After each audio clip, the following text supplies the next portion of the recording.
A maior vitória é a restauração que Deus concede. Joel, livro de Joel, do profeta Joel, capítulo 2, versículos de 25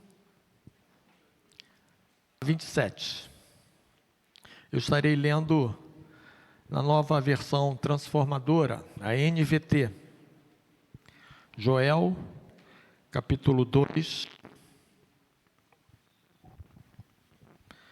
de 25 a 27. O texto bíblico diz assim: eu lhes devolverei o que perderam por causa dos gafanhotos migradores, dos saltadores, dos destruidores e dos cortadores.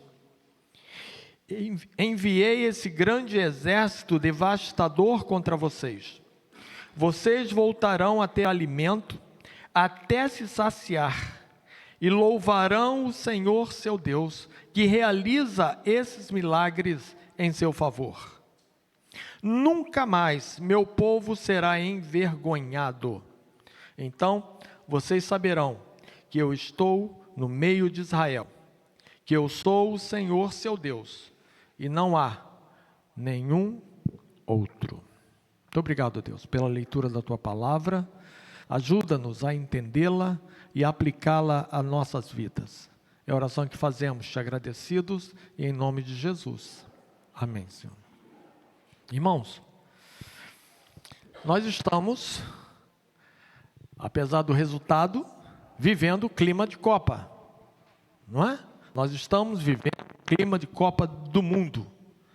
E é interessante que quando o Brasil entra em campo, eu não sei se é só aqui no Brasil, acredito que em outras nações isso também aconteça, mas quando o Brasil entra em campo, o país praticamente para.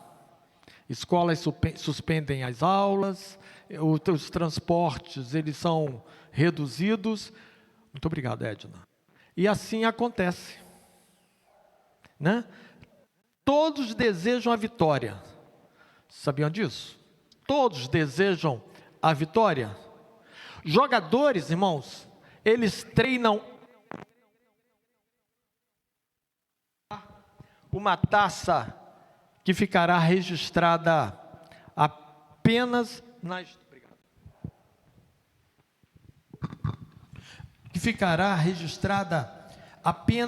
história. Mas uma pergunta que eu gostaria de fazer aos irmãos importante: qual é o valor de conquistar uma Copa e perder a alma?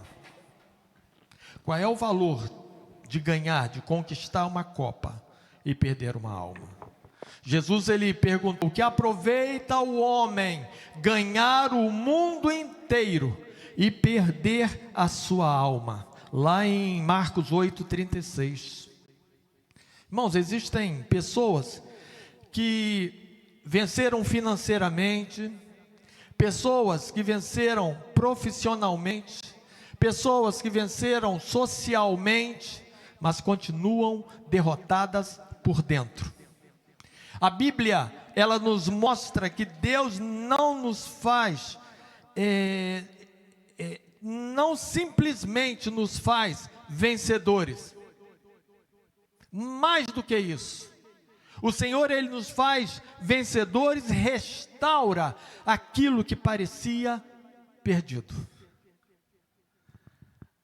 Toda vitória exige preparação. Toda vitória exige preparação. Nenhuma seleção chega à Copa do Mundo por acaso. Nenhuma.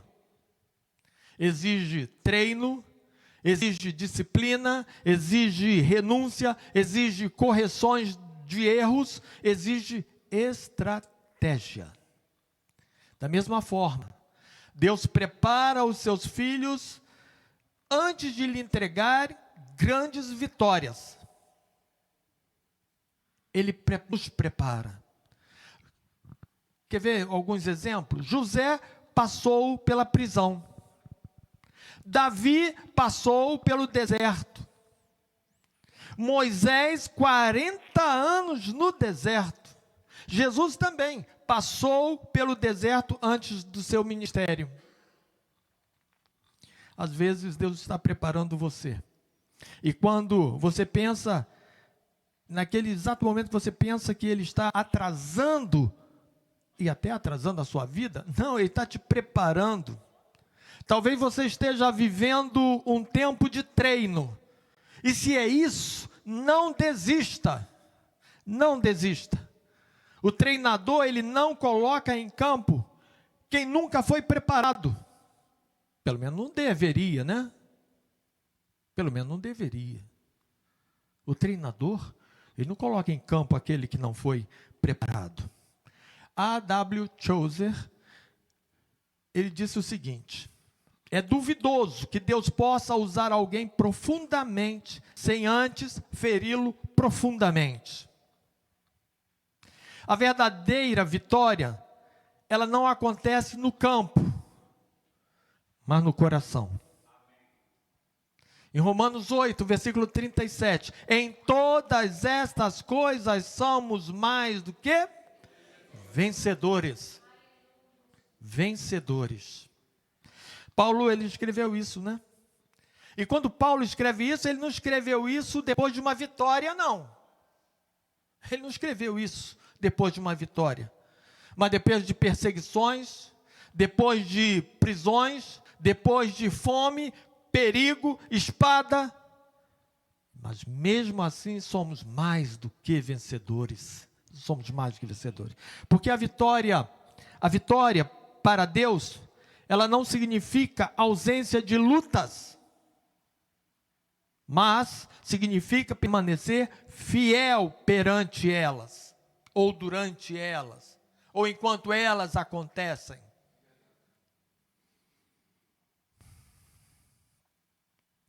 Na Copa, existem campeões que anos depois eles caem no esquecimento. Mas quem vence em Cristo possui uma vitória eterna. Quem vence em Cristo possui uma vitória eterna. Você pode perder o emprego, você pode perder dinheiro, você pode perder uma oportunidade, mas ninguém pode tirar de você aquilo que Cristo conquistou na cruz do Calvário. Ninguém. Porque é eterno. Charles Spurgeon, ele disse: a nossa vitória não depende da força da nossa fé, mas daquele em quem nós confiamos. É de lá, é dele que vem a nossa vitória. Irmãos, Deus transforma derrotas em restauração. Joel, ele nos aponta isso, capítulo 2, versículo 25.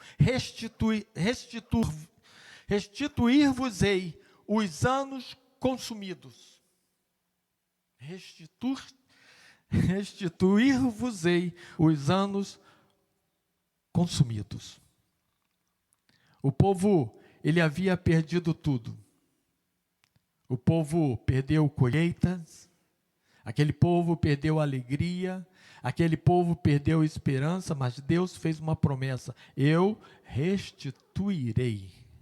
Eu restituirei. Observe uma coisa: Deus não promete apenas dar algo novo, Ele promete restaurar. Restaurar, não é simplesmente alguma coisa, olha, nova, estou te dando, não, Ele quer nos restaurar. Sabe o que é isso? Que transformação é essa?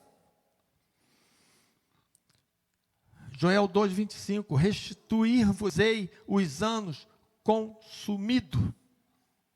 Talvez alguém diga: eu perdi anos, perdi meu casamento, perdi oportunidades, perdi meu ministério, perdi minha igreja, mas Deus continua especialista em restauração. Essa é a verdade. Deus continua especialista em restauração. O apóstolo Pedro negou Jesus quantas vezes? 3 vezes. Humanamente era o fim. Era o fim. Mas Jesus restaurou Pedro. Mas Jesus restaurou Pedro. O homem que chorou na derrota, ele tornou-se aquele grande pregador de Pentecostes. Um jogo, irmão, pode parecer perdido até o último minuto. Quantos jogos na Copa foram decididos nos acréscimos? Quem é que já assistiu o jogo, algum jogo dessa Copa? Claro, sem ser o de hoje, né? Ninguém assistiu? Viram algum jogo que aí teve também prorrogação? Também? E foi decidido, não foi decidido no tempo regulamentar, não, esse jogo foi decidido na prorrogação. E se não foi, vai a pênalti, mas é decidido. Não é? Ele vai ser decidido. Enquanto existe tempo no relógio, existe esperança. Enquanto existe tempo no relógio, existe esperança. Enquanto existe graça, Deus ainda pode mudar a história. Deus pode mudar a história. John Piper, ele diz: Deus está sempre fazendo 10.000 coisas ao mesmo tempo. É coisa pra caramba, não é não? 10.000 coisas ao mesmo tempo. E nós percebemos apenas uma ou duas. Isso é, quando nós percebemos. Quando nós nos damos, né? Nós temos o tino de perceber que aquilo que já aconteceu foi uma ação divina. Foi a ação de Deus em nosso favor. A nossa maior taça, ela já foi conquistada. Jesus venceu. Jesus venceu o pecado. Jesus venceu a morte. Jesus venceu Satanás. A maior vitória da humanidade aconteceu. E olha que ela não aconteceu no estádio. Ela aconteceu numa cruz. Ela aconteceu na cruz. Uma cruz que parecia derrota. Uma cruz que parecia derrota. Mas foi a maior vitória da história. E a ressurreição, ela foi a confirmação desta vitória. Irmãos, quando a seleção conquista a Copa, todos comemoram. Mas alguns anos depois, haverá outra Copa, não é isso? Daqui a 4 anos, haverá outra Copa, haverá outra disputa, haverá outro campeão, mas a vitória de Cristo nunca precisará ser repetida. Nunca precisará ser repetida. Sabe por quê? Porque ela foi perfeita. Ela foi perfeita. Ela foi definitiva. Ela foi eterna. Ela foi eterna. Billy Graham diz que a cruz mostra o quanto Deus nos ama e até onde Ele foi para nos restaurar. Talvez hoje existam pessoas aqui, ou que participam conosco, né, do nosso culto, de modo online, que se sentem como que derrotadas. Mas algumas até que eu diria que perderam seus sonhos. Outras pessoas que nós até conhecemos, que dizem que perderam a paz, perderam a esperança. Mas Deus continua dizendo: eu restituirei. Olha que coisa maravilhosa. Eu restituirei. É uma coisa maravilhosa. A maior vitória, ela não será da seleção brasileira. Se ganhasse, se tivesse ganhado, ou se tivesse ido até a final, a maior vitória não teria sido da seleção brasileira. Ou de qualquer outra seleção que irá ganhar, com certeza. Mas a maior vitória será quando Cristo restaurar uma vida nesta noite. Aqui, pode ser, mas também que esteja participando conosco de modo online. Olha que modo bonito, que vitória maravilhosa. Se neste momento Deus estiver restaurando esta vida, salvando esta vida em Cristo Jesus. Quando termina uma Copa, existe apenas um campeão. É ou não é? No final da Copa, só vai ter um time, só um campeão. Mas no reino de Deus, todos aqueles que permanecem em Cristo são vencedores. Todos aqueles que permanecem em Cristo são vencedores. A Bíblia diz, 1 Coríntios 15, 57, graças a Deus que nos dá o quê? A vitória. Que nos dá a vitória por nosso Senhor Jesus Cristo. Bom, talvez você esteja vivendo a prorrogação da sua vida. Parece que tudo foi perdido, mas Deus ainda escreve os minutos finais da nossa história. O apito final pertence a Ele. Se Deus deseja, e esse é o desejo dele mesmo, que todos nós nos salvemos, mas se você quer experimentar esta restauração e quer viver esta verdadeira vitória em Cristo, este é o momento. É o momento de dizer para Deus, Senhor, eu quero e aceito a tua restauração em mim. Amém? Que Deus te abençoe.